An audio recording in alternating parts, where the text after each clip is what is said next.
Okay, Larry. Okay, everybody. It's not gonna work. It's 6 p.m. I call the meeting to order. Call the roll. Barker, Here. McCain, Wirtz, Here. Johnson, Here. Rust, Here. Trent, Here.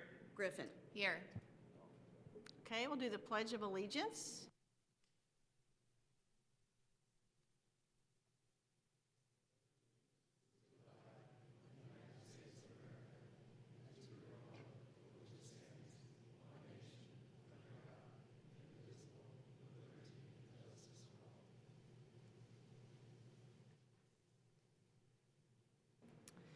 Now is the time for public comment. Do we have anyone wishing to address the board? Yes, I would like to. Format is typically 3 minutes. My name is Gerald Mosier. I prior requested an extension of a minute or two. Do I assume that's still good? Yes, it is. Thank you. Okay, thank you. I speak as a faculty member and I speak also as a concerned citizen of the district. That there is racism, sexism, prejudice, and bigotry among the populace of the U.S. is a fact. That these attitudes and the behaviors they sustained have led to the oppression and disenfranchisement of large numbers of U.S. citizens in a vast array of social and economic situations is a fact. That this fact is a significant feature of the history to which we all belong is a fact. That people have suffered immensely because of these attitudes, and especially when such attitudes are embodied in those who have social and political power, is also a fact. This is embarrassing. But what is more embarrassing is that this society refuses to own up to this history and to map out a strategy for eradicating such pernicious influences on behavior and social policy. So I ask, what should be done to address this verifiably negative influence in our society? It is known that racism and sexism, prejudice, bigotry are morally wrong. So I ask, what can people and institutions do to address this moral issue? One response to these questions is for public institutions, because they are public, which means everyone, regardless of their social or ethnic standing, to acknowledge this and establish policies for preventing these immoralities to continue.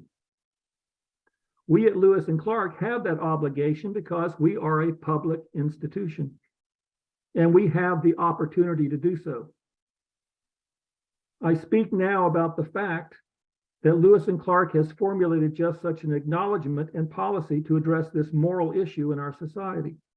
It is called the DEI Blueprint. DEI refers to diversity, equity, and inclusion. This is a set of guidelines and aspirations for the institution to abide by in order to eradicate this moral scourge on our society. However, as I understand it, the DEI Blueprint has been obfuscated due to lack of board approval. Most recently, as I understand it, the board has refused its standing on the agenda where members of the board could discuss and vote for approval. The reasons for this obfuscation are murky. They may be political and reactionary. They may be procedural, or it may be just fear. I don't know. So I must ask whether the board acknowledges the facts I have presented. And I question whether those members of the board, if there are any, who oppose this policy statement really have the best interests of the college in their heart. I say this because if one values a society free of discrimination, racism, sexism, prejudice, bigotry, then one would be happy to support this most public policy that the DEI Blueprint represents. But sadly, it remains unendorsed by the board. I challenge the board members to stand up for the value and to bring the blueprint to a vote sooner than later. If we at Lewis and Clark cannot support this initiative as an institution, then this shows the world, our community, our accreditors, that we really do not value a society free of this immoral influence. Do we as an institution want this moral failure to be a part of what it means to be at Lewis and Clark? I emphatically say no. Thank you.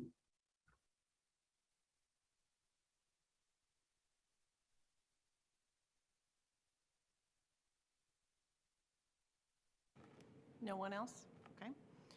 Can I have a motion to approve appointing Donna Ware as trustee to fill the vacated position until completion of the April 2025 election? Motion.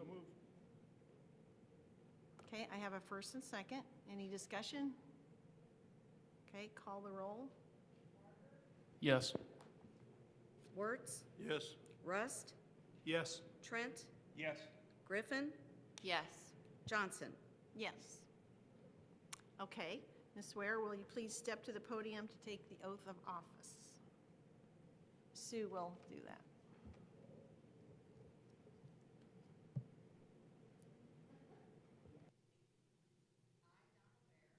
I, Donna Ware, having been duly appointed to the office of member of the Board of Trustees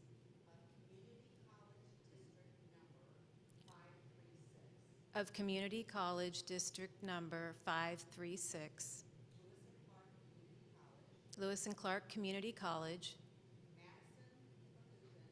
Madison, Macoupin, Jersey, Calhoun, Green, Morgan, and Scott, counties, state of Illinois, aforesaid do solemnly swear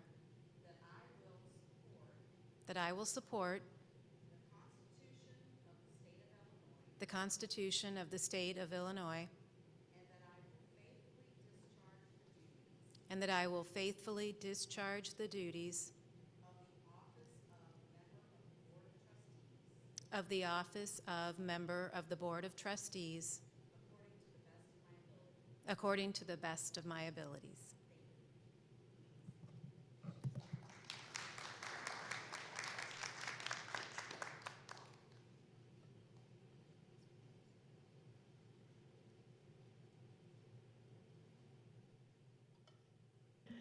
Okay, do I have a motion to adjourn to closed session? Motion. I'll make the motion. Okay. Any discussion? All right, call the vote. Barker, Yes. Wertz, Yes. Griffin, Yes. Ware, Yes. Johnson, Yes.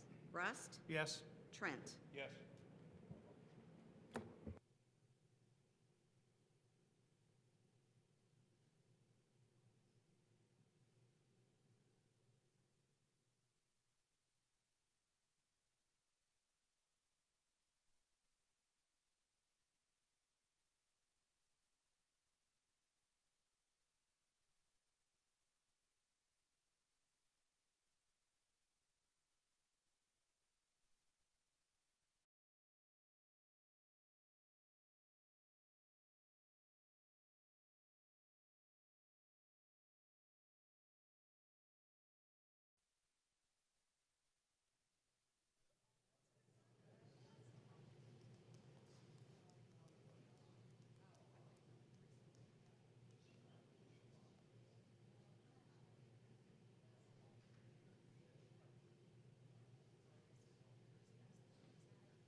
That's pretty good. Okay, do I have a motion to resume open session? Motion. Second? Second. Any discussion? Call for the vote. Barker, Yes. Wertz, Yes. Rust, Yes. Trent, Yes. Griffin. Oh, sorry, she's absent. Ware, Yes.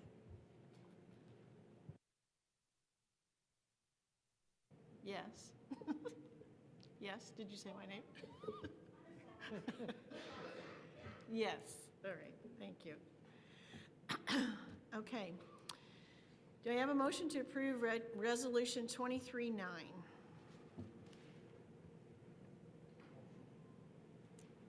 Second? To be Second. on our game here, first and seconds. Okay, any discussions? Any discussion? Okay, call for the vote. Barker, Yes. Trent, Yes. Rust, Yes. Ware, Yes. Wertz, Yes.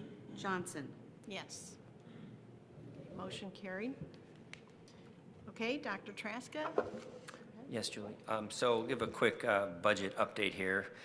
So as of January 31st, we have an increase in operating revenues of $850,000 over January 31st of last year. Tuition and fees are up around $100,000. The largest contribution to these increases are a couple of things. The corporate personal property replacement taxes is one of them, and our property taxes, in addition to organizational overhead savings that we've been working on this last year. The CPPRT revenues are still anticipated to be more than budgeted, but our real estate tax revenues are expected to be less than budgeted, as we did not levy for the special equity tax authorized. Expenses are up around $800,000 from last year. These increases, when compared to last year, are in areas of general materials and supplies, utilities, which we're seeing increases in, conferences and meetings, and scholarship allocations. Although expenses are up from this time last year, it is still anticipated that we will be well within our budgeted amount for expenditures this fiscal year. Any questions? Thank you. Okay, do you have an enrollment update? Yes, Dr. Jackson. Good evening. I'll give a quick update for summer registration and then a few things that are going on within the next couple of months. So for summer 2023, as of today, we are up 24.8%, of course. We just started registration. It opened up yesterday, the first day of spring break. And we are anticipating continued enrollment once students are back on campus. They are able to do self-enrollment as well as come into the offices as well, of course, this week and continuing on. We are also finishing up our early bird events. We have those events through the end of March, and then we have a few the first 2 weeks in April, just to make sure that all students have the opportunity to register and get that priority registration. So we are continuing on with that registration. A few upcoming events. We have new student orientation, which is scheduled for August 18th. We have started looking at ways to engage our students and make it more of an interactive process versus just information being provided to them as such as a PowerPoint, but really making the students aware of what's on campus, the resources, really interacting with our current students, and really building a community for them. So that is our goal with our new student orientation. We also have something new for this year. We always usually do a welcome day for our students the first day back to school. This is the first time we're going to try a welcome week. So welcome week is August 20th through 24th. Additional information will come out with each day and what activity is planned, but there will be an activity each day of the first week just to get students involved around campus, to show them what departments are available, get them acclimated on campus, really get them involved. We see a lot of students come to campus but then leave right after class. So we're trying to get them to stay on campus. If there are federal work study jobs, participate in those, and then also a lot of volunteer opportunities to get our students engaged. We know when students are more involved on campus, it leads to higher retention, so that's our goal for those new students. We're also creating, along with our recruiter, we're creating a community calendar. And this is just events going on in the community to target our non-traditional population, our adult population. So we will create that calendar once it is, of course, ready. We will send that out to not only the leadership team, but the board as well. The goal is to have a table, a Lewis and Clark table at any community event where there will be people there to get our name out in the community and also let everyone know the benefits of Lewis and Clark. So, any questions? That 24% number, so that means summer enrollment is 24% higher than it was last year at this time? Yes, And- last year our total head count was 274. This year, right now, we're at 342. And why do you think, is there something weird that happened that has caused that, or you think it's really going to be that high? Or is there something that caused people to register sooner? I think we will see an increase. To hope be so, too. realistic, I don't think there will be the 24.8. I really think we are really proactively reaching out to our students. We are registering students earlier. We're pushing our students. The advisors are being proactive when they see students coming in. They're reminding them of the dates their registrations are open, and really the early birds. We started those a lot earlier this year than we have in the past. That's good, because I think the earlier you get them to commit, more likely they're going to come, right? Yes, and keep them engaged, absolutely. Yeah. Good job, thank you. Thank you. Thank you. All right, thank you. I think we skip over C. I think Dale couldn't make it this evening. No. So we'll talk about moving perhaps that to the April board meeting. Okay, the omnibus agenda is presented for a vote. Is there any item the board would like to be held out and voted separately? Yes, I'd like to consider item D and item I separately. Okay. So do I have a motion to approve the omnibus agenda except for D and I? Motion. Second?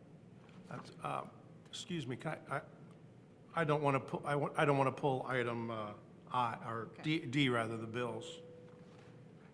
Okay, you still okay with that? Yeah, so just I. Okay. Do we have a second? I don't remember. Okay, call for the vote. Barker, Yes. Wertz, Yes. Trent, Yes. Ware, Yes. Johnson, Yes.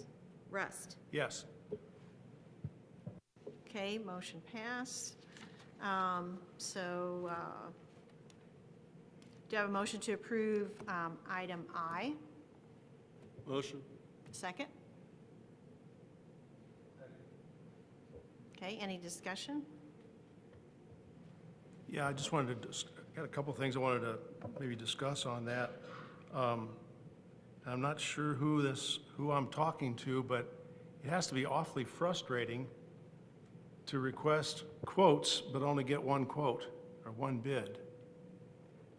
And I guess my question is, how many potential bidders were contacted? Is anybody here that can answer that? Yeah, this is for the building envelope experts, so I don't know if Lori, if Wolf's available, or someone on the maintenance side.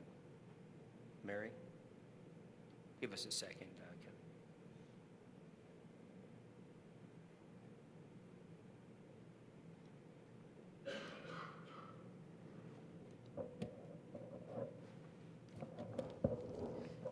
Unfortunately, it's become quite common to only receive one bid when we send these out. Now, this one, I believe, we did receive, well, one bid. I would guess in this area, I'm not sure exactly what this project is, and Lori, maybe you can help me with that, but it's energy efficiency services. I don't know if there is any specialization required for that. I do know with some of the work that we have done in the past, some of the grant work we have done, There were periods of time in the past where we relied on sole source as an exception to bidding.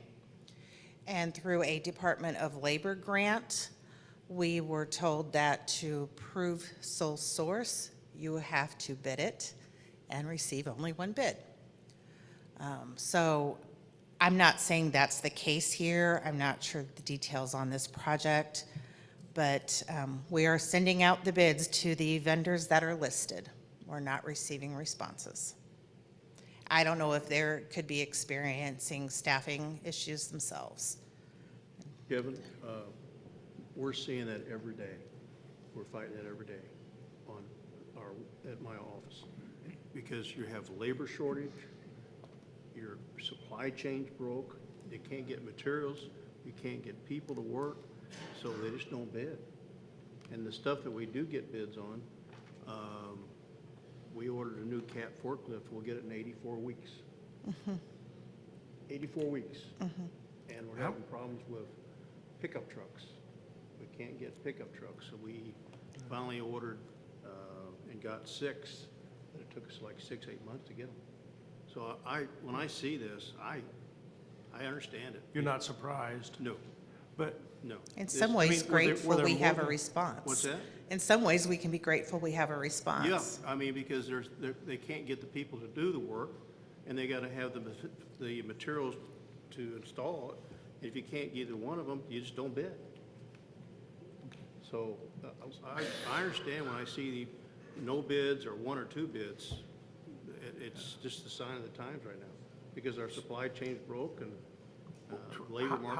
How do we solicit these bids again? I mean, do we do anything other than just put it on social media or something, on newspaper ads? I don't know. We do a newspaper ad, we do a posting, and we also request at least 3 vendors that we can provide a packet to directly by mail. How do you identify those 3? In this particular case, we would have probably relied on, I'm going to guess, Nate Keener. That's okay, no problem. Nate Keener to provide some vendors that could provide these types of services. So we probably had a lot of people that saw our request for quote, but only these 4 responded. Right, the ones that we've listed are the ones that we provided a packet to, whether it was the initial Oh, okay. request So they or, requested a packet, but they just responded, no, they didn't want to right. quote. We may, in this case, may have sent them one, in which case we would list them. Also, if they requested a packet, we would list them. Okay. You also gotta consider, Kevin, if you own a company and you do certain work, you've got only limited people and supplies. You can do residential or industrial a whole lot easier than work for a public entity, because we require a lot, because we're a public entity. We have to, there's a lot of paperwork that has to be filled out before they can step on this campus. I'm sure BJC is the same way, where they can go work on somebody's farm or somebody's house a lot cheaper, a lot easier than they go work at BJC. Yeah, I agree with all that. I'm actually more intrigued by the one vendor that did respond is not local. Yeah, that was my next question. How did iQuarry even know about our request for quote? iStar Energy, iStar, rather. yeah, I don't know, perhaps Nate has a history with Mary, the I can vendor offer through a little iGen, perspective. possibly. I know I'm Mary, I might be able to offer a bit of perspective on that. This is Brett. I'm online. But yes, this is Nate's grant originally, and Nate worked very closely with these vendors to try and shepherd this project to a successful conclusion, despite the fact that it had to be rebid. Some of the numerous challenges that you're kind of talking about is availability of materials, but also available skilled workers who can actually do the work and complete the work. And so it was that absence of being able to respond to the entire bid that caused, I think, initially for it to be rebid. But the reason that it's with this vendor is because this vendor, if I'm not mistaken, and I don't know this for 100% certainty, has successfully done a completed work for us before. and in areas along the line with what they're doing for this building. And that's why they knew about it. We had worked with them before, and they have completed this work successfully for us in the past.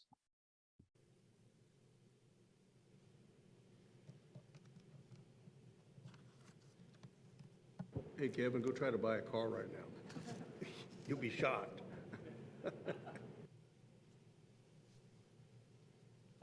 Thank you, Mary. Thanks, Thank you, Mary. Brett. Thanks, Brett. Okay, so call for the vote. Barker, Yes. Wertz, Yes. Trent, Yes. Ware, Yes. Johnson, Yes. Rust. Yes. Okay, motion carried. Do I have a motion to authorize the president to enter into a third-party electrical energy supply contract? And if you have questions on that, Dr. Artis would be more than happy to answer them. Do we She's have- helped frame that, so, yeah. do we have a- Something we do on an annual basis, so if there's questions, yeah. Do we have a motion first? Motion. Second. We're missing Brenda in her second. Okay, any discussion? Is there something you're burning to say, Dr. Chair? No, not on this item. Okay, let's just go ahead and vote then. Barker, Yes. Wertz, Yes. Ware, Yes. Johnson, Yes. Rust, Yes. Trent. Yes. Okay, motion carried. Do I have a motion to approve the organization restructure? Motion. Second. Any discussion? I probably should say that. Yeah, so, this is in part what the board has seen in the last month. It sent a general scope of some organizational restructure concepts that the leadership team has been flushing through, considering as we continue to evolve and understand our needs to, I think, reflect the growth and some of the good things that are happening. So we have 3 positions, and well, actually 2, and a reporting shift in 1. But the advisor role, again, is really to distribute more evenly the advising responsibilities across our advisors, and we sort of articulate those numbers in the narrative. And then there's a case officer role, and this is actually funded through a state, some state funding. So, yeah, and I think moving forward, again, for the board to consider is anything that we do bring forward, what I'd always like to do is make sure that that's introduced to you beforehand, be sure you don't have questions, and to be sure that there's obviously on all of our parts a clear understanding of how these positions fit into the larger scope of the work.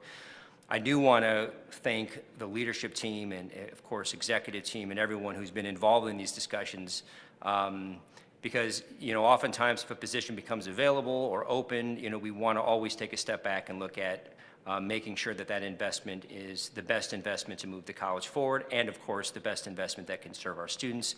In both of these cases, these correlate very much directly to the student experience, and truly appreciate your consideration and support.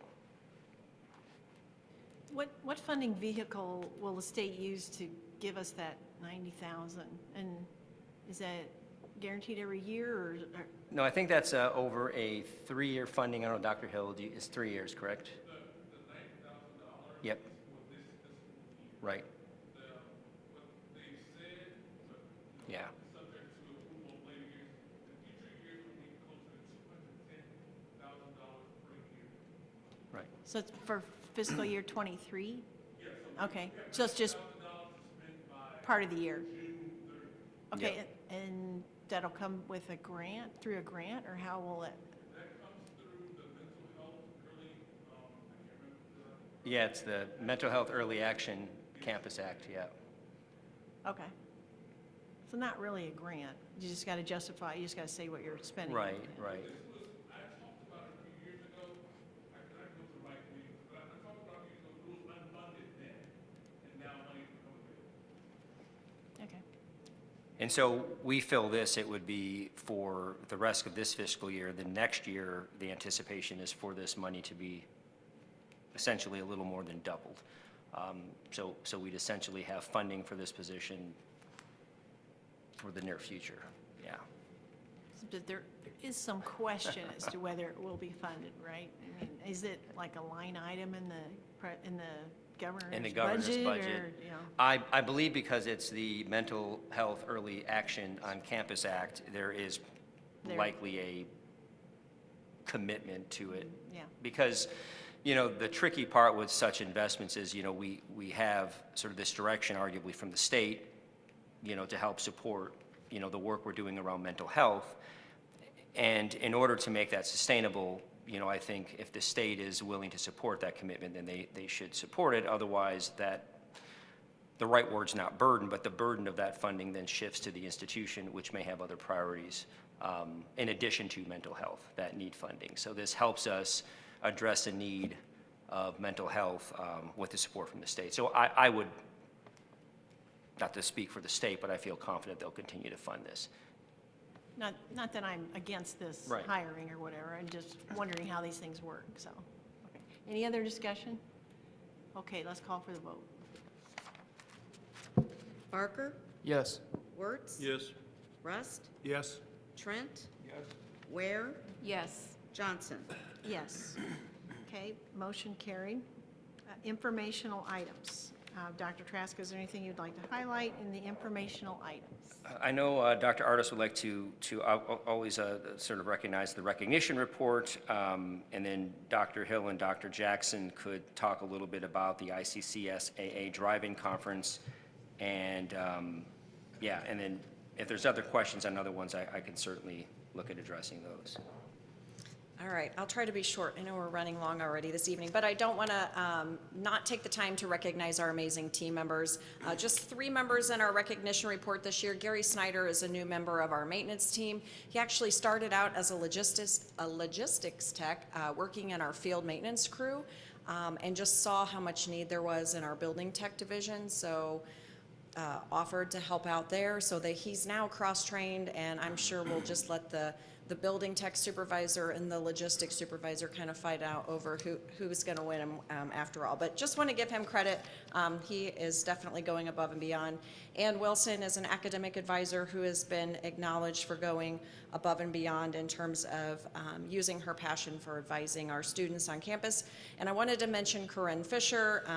Again, you guys know we're doing all this rebranding, and it is really filling up Corinne's calendar. But in addition to, I love that somebody used chef's kiss in this write-up as well, but in addition to her staying late to help create these posters for our student athletes on sophomore night, I also wanted to mention, I got a text from her the other night because she stayed late after the enrollment center closed so she could finish up all the design work that's going in there. So I know she's putting in a lot of hours, and I think the more she does, the more exposure her creativity gets and the more requests she gets. So anyway, just want to give those 3 employees our kudos. So thank you.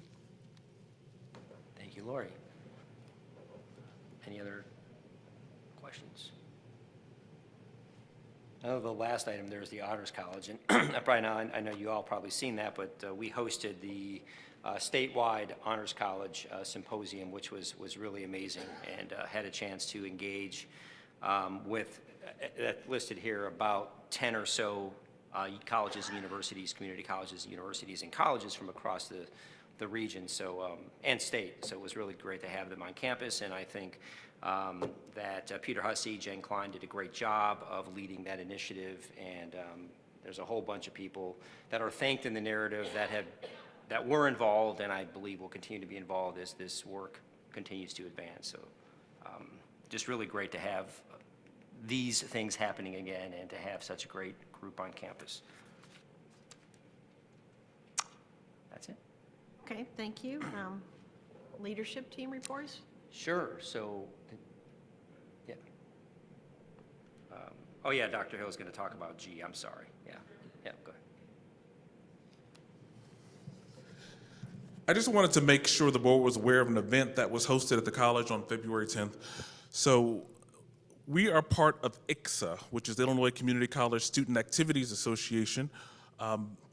And we had the privilege of being one of 3 colleges in the state of Illinois, along with Heartland and Joliet Junior College, to host students in their respective regions. We had students who are part of our Student Government Association who were here, as well as students from Southwestern Illinois College and Shawnee Community College.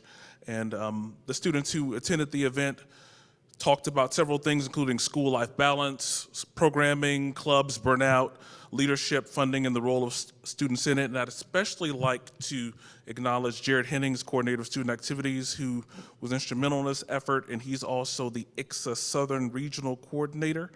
And we are looking to possibly host a fall event, again, because students from other schools both like our location, they like the look of our campus, they like the feel of our campus, and they like the hospitality that we give. And the good thing about us hosting is we don't have to worry about transporting students to other places.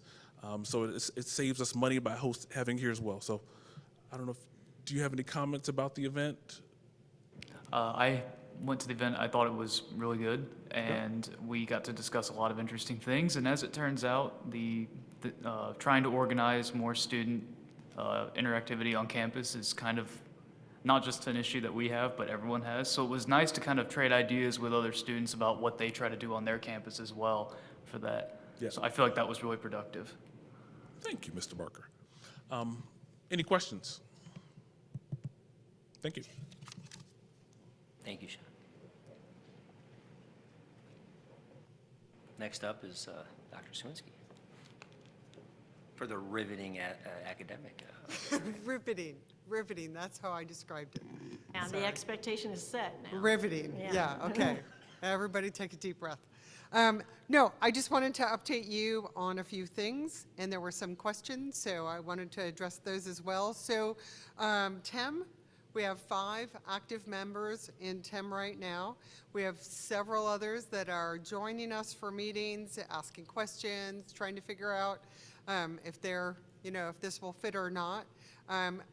We may see an increase in the fall due to increased interest in CBE, because that way TEM would allow them a little bit of flexibility to use some of their time to start to developing those courses. Speaking of CBE, we had approximately 36 faculty members in meetings with us interested in CBE, which is really way more than I would ever expect. I'm sure Dr. Traska had even bigger numbers, but I was, if we had 12, I was going to be excited. So, yes. So what is CBE, in case So anybody doesn't know? CBE is, competency-based education. And also TEM. Yeah, and TEM is teaching and engagement model. So it's TEM was an MOU that was negotiated into the last agreement with the faculty, and it gives, look at you, Looney. It gives faculty the ability to use some of their time differently, so to be involved in different projects, recruiting for their programs, or looking at different ways to access their programs. So maybe developing smaller certificates as an introductory to get more students involved, or to change how they deliver the program, like competency-based education. And competency-based is just, in all of our syllabi, we have objectives. By the time you finish this course, you should be able to boom, boom, boom, boom, boom, right? And so the way we measure it now are to give both summative and formulative tests and quizzes, and that's how you earn your grade. Well, in CBE, you really dig down into those. You should be able to do this, and you should be able to master it. And can you master it? And so what you do is you change how you deliver the course. Some of the course can be delivered asynchronously, like an online course. But then the rest of it could be hands-on, where you come in and show that your competency in all these different areas. So it's just a different approach. It's a little bit more self-paced. So for people that can't show up every Monday at 8 o'clock because they have life, kids, work, whatever, they can come and make it more flexible for them. And so we're hoping to tap into a whole different group of students that we haven't had access to before because of the rigidity of our schedules. So we have 36 members that are what we now call CBE curious, and everybody's starting to dip their toe into. Sarah Rankin, our psychology instructor, came up with that, and I think it's just perfect. We have one curriculum developer to help us so far, and we're looking to expand that. There was a question about virtual reality. So virtual reality is something that our adult ed students are going to use to start to explore careers and maybe to help with training in construction. And so that's going to be employed by Val and her group. Val wrote a grant. It's called the Innovative Bridge and Transition Program Grant. It's an ICCB grant that their group was awarded, and they're going to use that as part of that grant. We also wrote another bridge grant that also is interested in using virtual reality to see if they can, again, give students more of a real look at what different careers look like and feel like through VR. And then we also use it in our drafting and architecture program now, so that as students design buildings, now they're able to walk through their building and see where they've made mistakes or what their building really looks like. So we have a little bit of virtual reality all over campus. There was a question about some of our newer programs. Pharmacy Tech is a program that's now in its second year, and we were just awarded accreditation, so we now are an accredited pharmacy tech program.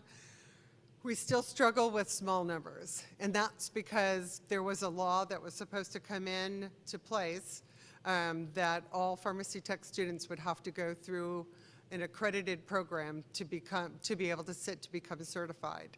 The state, in its wisdom, rolled it back now twice.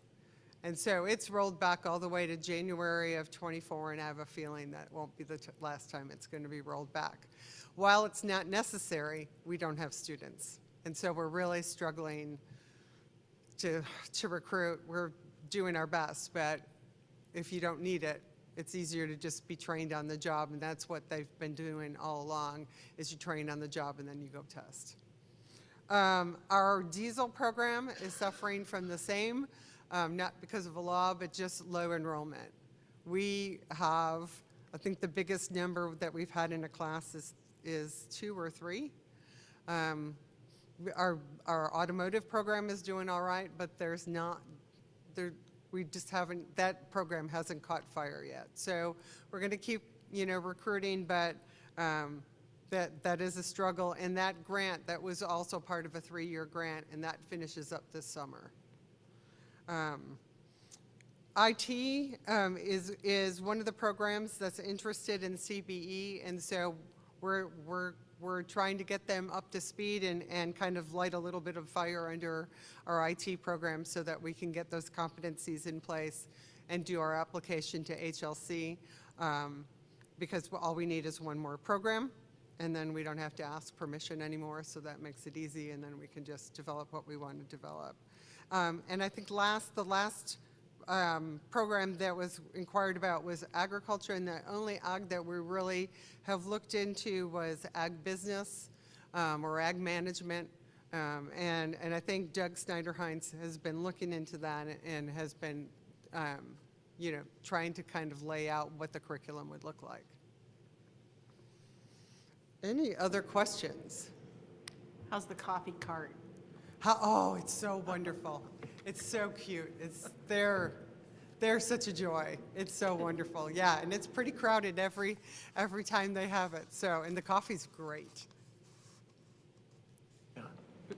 Sue, I don't know if you know or not, but I'm the representative to the Illinois Community College Trustees Association, and there's been a lot of talk there about using virtual reality for things. It's I know at some of the colleges they've really realized some real cost savings on some programs using virtual reality. So Yeah.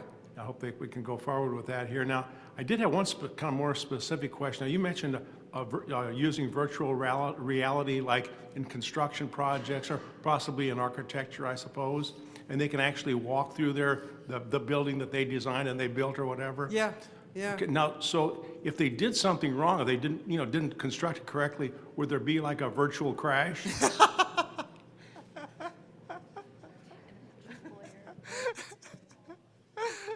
I'm going to let Dr. Traska answer that one. Moving on. Moving on. Any other questions? Well, thank you. Okay, Dr. Tressa, now for your riveting report. Sure. I don't know if I can follow that, you know. Well, first and foremost, I want to welcome Trustee Ware. It's going to be great to work with you, so welcome to the team. So Kevin just mentioned the ICCTA and president meeting. He failed to mention my riveting presentation to all the trustees around competency-based education. It was riveting. I mean, I was going to mention it if you weren't, that you and two others spent 4 or 5 hours in front of the rest of us trustees talking about competency-based education. It was very interesting. Yeah, and so I thought that it went really well. I presented along with Parkland College and the ICCB, and we really talked a little bit about our models. I mean, Parkland's approaching the work a little bit different than we are, but ultimately there seems to continue to be quite a bit of interest in the state. One of the commitments that I've made is to develop a model for the state of Illinois that will allow colleges to apply a CBE model to their programs. This means really looking at some standardized assessment processes, for example. I know one of the components we're really considering is this idea of banking your credits, where students can navigate through programs at their own pace, as Dr. Sawinski said, but take into consideration a 3-credit-hour course.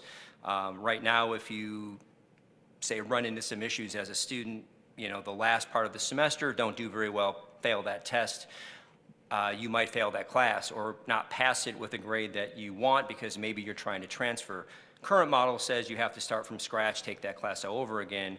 In a model that we're really looking at considering for CBE is you would just have to take that final competency again and be able to move forward. So from a persistence, I think a completion perspective, and these are also measures that we'll really start looking at as CBE continues to expand in other programs. But we're really looking at what is the model, what is the policy that could really help guide other institutions across the state. So I can't, and I said this to the faculty as we were meeting with them over the last several weeks, as kind of a follow-up to Arthur Levine's visit earlier in February, that I've been really kind of giddy with the response and the interest, and in hearing recently a faculty member say, I'm no longer CBE curious, I'm in, to me that's huge, especially knowing that one of the biggest forces of resistance it can be faculty. I mean, faculty are the subject matter experts. We've worked within a model that works, but the needs and expectations of our students continue to change and shift. So I feel that as an institution of higher education, particularly Lewis and Clark, that we should try our best to be at the leading edge of that work. And so I just thank everyone for believing in that vision that was introduced several years ago and being open to experimenting with something that I think can really change the trajectory of LC in the long run.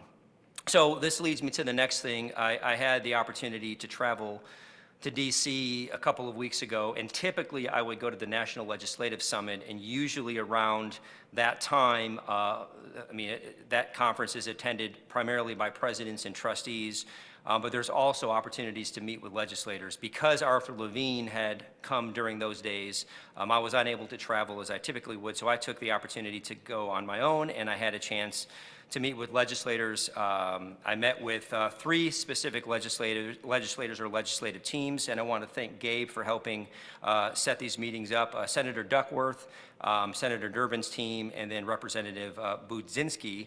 And I also met with the Department of Education, members of that team. And my primary ask of those teams was what is happening around funding for such innovative and creative models as CBE. Now, the interesting context is CBE is not a new concept. I mean, CBE has been around for decades and decades. However, we have worked along a more traditional format in education. So CBE, as I sort of explained it to the team of trustees and presidents on Friday in Chicago, is that it's sort of like adding another lane on the highway, which is what you might call the competency-based education lane. In that lane, students can move at their own pace, they can pull over, they can stop, they can even shift lanes, arguably, if, say, CBE isn't working for them. So the question I had for leaders at the legislative level in the Department of Education is what is happening to assure that community colleges, knowing that we don't have the endowments that universities or colleges have, how can we find or identify ways to be able to invest in these models?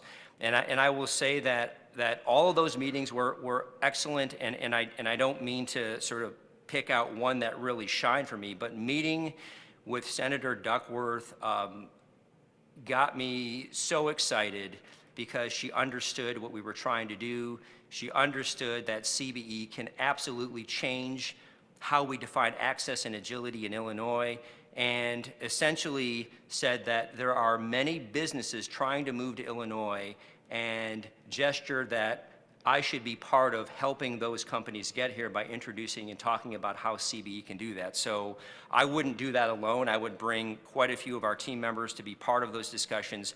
But ultimately, it's a matter of taking a program.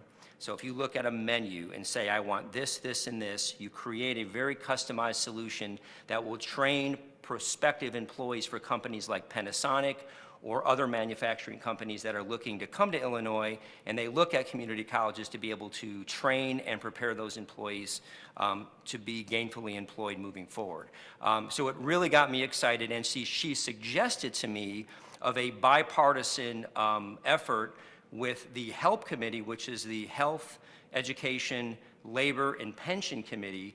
And I happen to know a senator in Kansas when I was working there, and so I'm going to be reaching out to him, and Gabe is going to be helping me reach out to the rest of the HELP Committee, at least staff members, to begin to really think about what a cross-state model for CBE could look like that supports workforce development and workforce preparation. So to me, this work, while at times may seem a bit glacial, is really, really important. I think that we as a community college in Illinois are at the forefront of shaping these policies and practices because, in my humble opinion, I think access agendas like CBE will really, really reset how enrollment has looked like, how faculty work is defined, and how ultimately even student services work is defined in terms of what levels of support services are going to be needed to be reimagined to support perhaps this next generation of student that is already standing in line to be taking courses with LC. So I appreciate the board's support of me being able to explore these options and being able to meet with legislators and kind of put our neck out there a little bit and saying, we want to lead the way with this. So thank you for that, and I think some really amazing things are going to be coming sooner than later. Another thing, and I mentioned this in the update to all of you, is Key Direction 3, one of our 3 key directions for our strategic plan. One of the actions that team wanted to take was to develop a culture survey in order to create a benchmark in terms of what our campus culture currently is and use that benchmark to help aspire to continuing to improve that culture.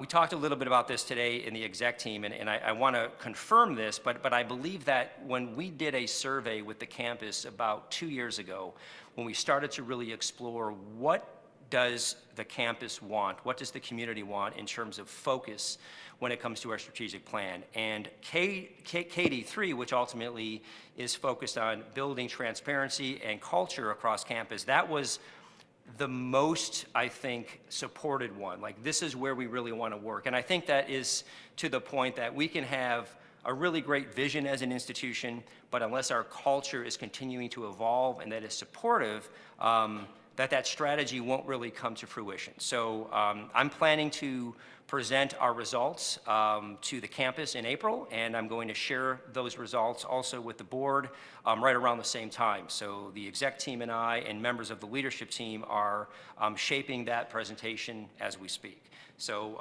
really looking forward to sharing that, and of course, looking at ways that we can continue to improve on the work that we're doing around culture work.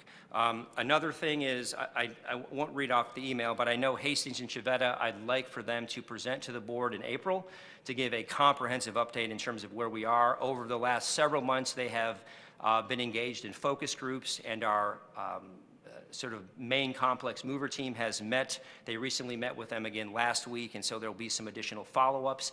And I think we're getting close to some concepts that Hastings and Chavetta, I believe, will be able to present to us in terms of priorities that will be in that building, departments that might be residing in that building, and just their overall strategy based on what they've heard from us on what they feel the direction we should be taking should be. So some really good work happening there as well. Let's see, I think I will kind of pause there and just ask if there are any questions. I know, well, two major things, and then I'll end, is HLC visit coming up April 3rd and 4th. As I mentioned today in my update, a one-pager, kind of a cheat sheet, if you would, is going out to all of you, and I want to thank Dennis Krieg for helping me put that together, and considering the feedback, we went back and forth a few times, and I think shaped a really nice document that gives you a snapshot of what to expect and some of the sort of core things to kind of embrace as those visitors come to our campus. And then, of course, our budget process is in the works, and I was able to share kind of a draft concept to the board about a month ago. You'll receive an update on that probably in the next week or so. Again, that outlines some of our priorities, and also I think just kind of asks you if you have any perspective or advice for us in terms of where you believe priorities should be. But I want to thank Mary and her team, and of course all of our leads on campus for working diligently to shape their budgets in a responsible way that allows us to move forward, but at the same time is respecting the fact that we do have to continue to be efficient and focused on serving our community and serving our students in the best way possible. So perhaps not the most riveting update, but I thank you for your time, and of course always thank everyone. Very important. Yeah. So thank you all. I just want to ask Donna if you'd be willing to be on the meetings regarding the main complex. I think yes, absolutely. Dwight is our board member who's doing it now, so if you're willing to Absolutely. do that and include her in any of the correspondence where, Yeah, you know. so we can have 2 board members join that. Absolutely, that'd be amazing. Yeah, so thank you. Okay. Okay. All right, thank you. Anything else? That's it for me. There being no further business, the meeting is declared adjourned.